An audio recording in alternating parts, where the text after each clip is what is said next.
has a heart attack. She drops dead right on the spot. Now Jeannie has a husband and a son in jail and a mother in the funeral parlor. It's the benchmark used to test gender portrayal in movies, and you'll be just as surprised as we are that these blockbusters passed. Come on. You know Jeannie drinks. Well, maybe she's depressed. Depressed. Give me a break. She's drunk. Welcome to MsMojo, and today we're counting down the top 10 films that surprisingly passed the Bechdel test.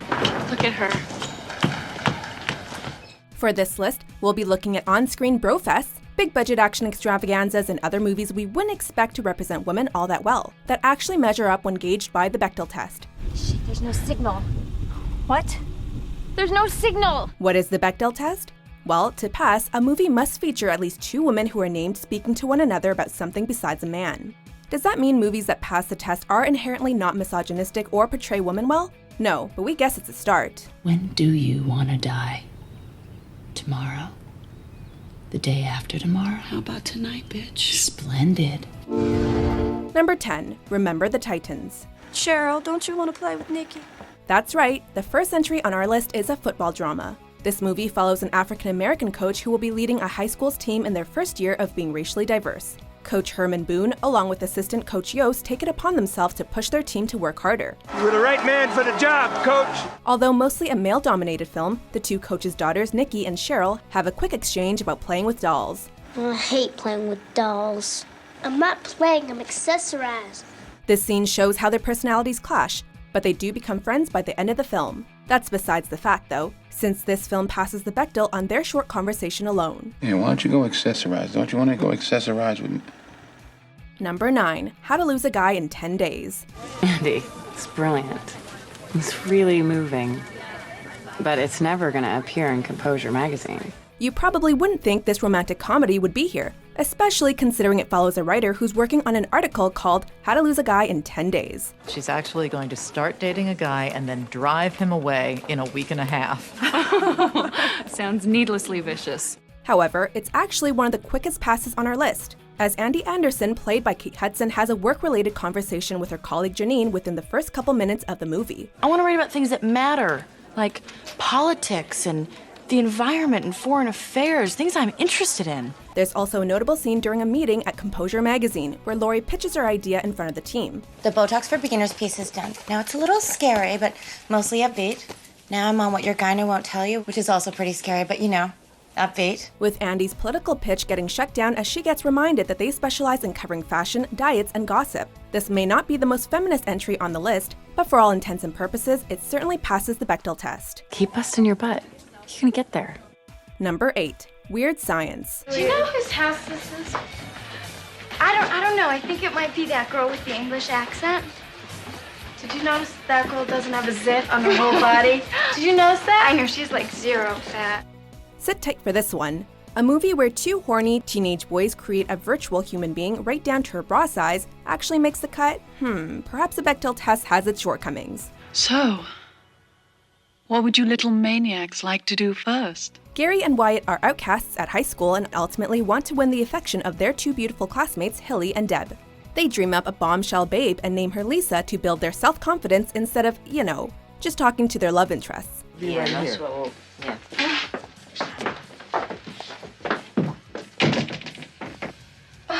However, since a brief conversation between their crushes acknowledging Lisa's beauty and perfection takes place, this movie is able to cement its surprising spot on our list. And she's so relaxed. She burped and it was like charming. Yeah. Number 7. How to Marry a Millionaire. I got here in a hurry. Should I take a taxi? No, I didn't have enough money for a taxi.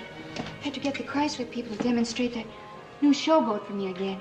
We know what you're thinking based on the title, but stay with us.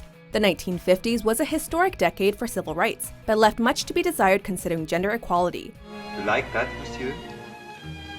Come see, come saw. That guy is really the end of the line. I still think he's kind of cute. It's said that today's women are becoming the men they wanted to marry, but apparently Marilyn Monroe and the rest of the film's cast has never heard of that. I just don't know how I'll ever be able to thank you enough. I'm still so embarrassed. Oh, you have no reason to be. Anybody can forget their money. I've done it myself. 3 women rent a luxurious penthouse in New York City and use it to try and discover rich men to marry. Amid much cringe-inducing dialogue, there's a conversation about lunch, another about living arrangements, and one about the concept of marriage. We'll let you decide if the last one counts or not. We're all working steady, so we throw everything we make into the kitty and get a little organization into this marriage caper. Class address, class background, class characters. To be specific about it, nothing under 6 figures a year. I've never heard anything so intelligent in my life. Number 6, American Pie 2. Hey, have I shown you my cute little pink shoes? Ooh, does Metro take a bikini? You're getting naked. While this film's protagonists managed to have their V-cards punched in the series' first installment, which unsurprisingly fails the Bechdel test by the way, they also waste no time setting up an ultimately unimportant plot that serves as a backdrop for gross-out gags and plenty of female nudity. Guys, get the hell out of there right now. This time, Jim Levinstein and the gang set out to spend their summer at a beach house in Grand Haven, and misadventures ensue. The film's lesbian couple, Amber and Natalie, have a brief conversation about clothes and a dildo. And the result is yet another film that just barely squeaks by. But hey, a win's a win. Oh my god. You could have asked me if you wanted to borrow it. Number 5, Goodfellas. As far back as I can remember, I always wanted to be a gangster. Martin Scorsese is undoubtedly one of the best directors around, but his films tend to revolve around an obsession with New York, the mob, and lots of depravity. They're also almost entirely depicted from a man's perspective. Oh, you broke your cherry.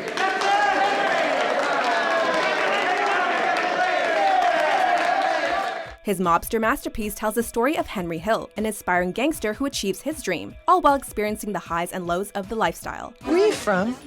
Lawrence. Oh, yeah, Lawrence, out on the island. That's nice. I'm from Miami. You ever been there? No. It's okay, but it's like you died and woke up in Jew heaven. In one scene, his wife Karen talks to a woman named Lois about using a baby to smuggle drugs, which may sound questionable, but still counts according to the Bechdel test criteria. Is this the same baby you used last week? No, that one was my sister's. This is Deirdre's. Thanks to that exchange, as well as one where Karen talks to Rosie about where they're from, Scorsese manages to make a film for the ages, which surprisingly avoided the red mark of a failed Bechdel test. She looks just like you, Lois. Whoa, that's what the stewardess said. Yeah. Number 4, Transformers franchise. Is that a bomb in the bag? Yes, there's a bomb in the bag. Shit. Michael Bay films have increasingly become known for noisy explosions, low Rotten Tomato scores, and heaping doses of female objectification. It looks like your distributor cap's a little loose. Yeah? How'd you know that? This is perhaps best exhibited in his infamous Transformers franchise. Each installment has more or less the same plot. A male protagonist finds himself trapped in the crosshairs of warring Transformers. Autobots defeat the Decepticons, and Optimus Prime gives a moving speech. We forsake this planet and its people. There's also a different but consistently highly attractive female lead that runs around bearing cleavage for 2 hours. She's a minor. We're protected by the Romeo and Juliet laws. We dated for a little while. I was a sophomore and he was a senior. It's fine. No, it's not fine. We've got a pre-existing juvenile foundational relationship. Statute 2705-3. What? Texas statute? That a real law? Yep. Luckily for the franchise, conversations about a character's hair and overall beauty, as well as another conversation about a bomb, constitute a qualifying score. Gosh, you're gorgeous. Oh, she can hear you talking, Mom. Thank you.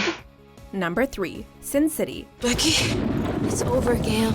We're hard-pressed to find a scene containing a woman fully dressed who's not a prostitute in this film, yet it technically still passes the Bechdel test. Frank Miller's neo-noir adaptation of his acclaimed graphic novel gained notoriety upon its release.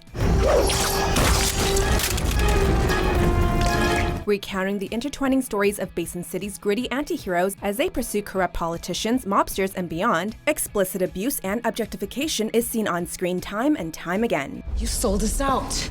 I didn't have no choice. They was gonna hurt my mom. You gotta cut a deal with these people. However, a handful of brief sentiments from some of the city's prostitutes, including a conversation between Gail and Becky, gives this film a passing grade. I had to watch out for my own neck. Your neck. Your precious, scrawny little neck!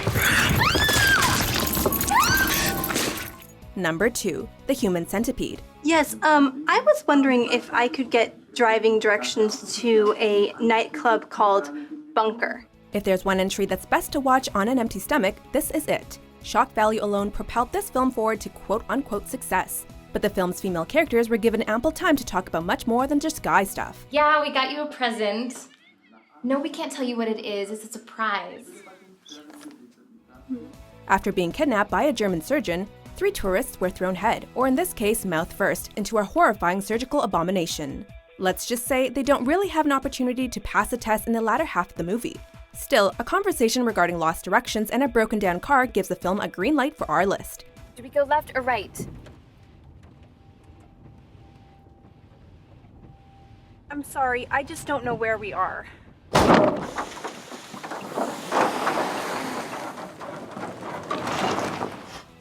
Before we unveil our number 1 pick, here are a few honorable mentions. Did I just hear there's no first class? I'm afraid only coach is available. Celle-là, c'est moi. Et ça, c'est Mademoiselle Sauvage, la maîtresse. Elle était très sévère et très religieuse. Elle était trop bonne, elle était gâtée.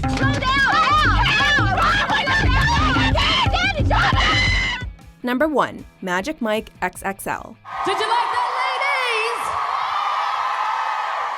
Was it good to you? What if we told you that a movie about 6 dudes traveling to a stripper convention was the most feminist film on our list?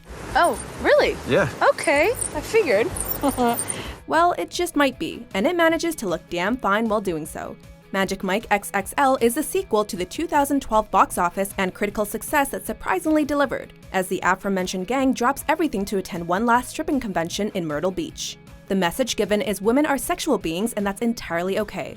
Although delivered from the male perspective, the film unapologetically challenges the status quo of female sexuality, while barely squeaking by on the Bechdel test due to a certain conversation between club owner Rome and Paris. All right. For her, 10-20. That's why I love you. Do you agree with our list? Which movies caught you off guard by passing the Bechdel test? Okay, you ready? Watch The Wall with the Rock.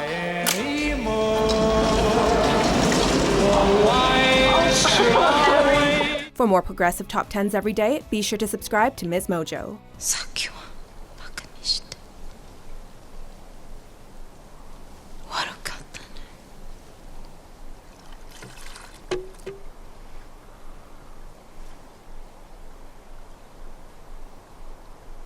Wakata.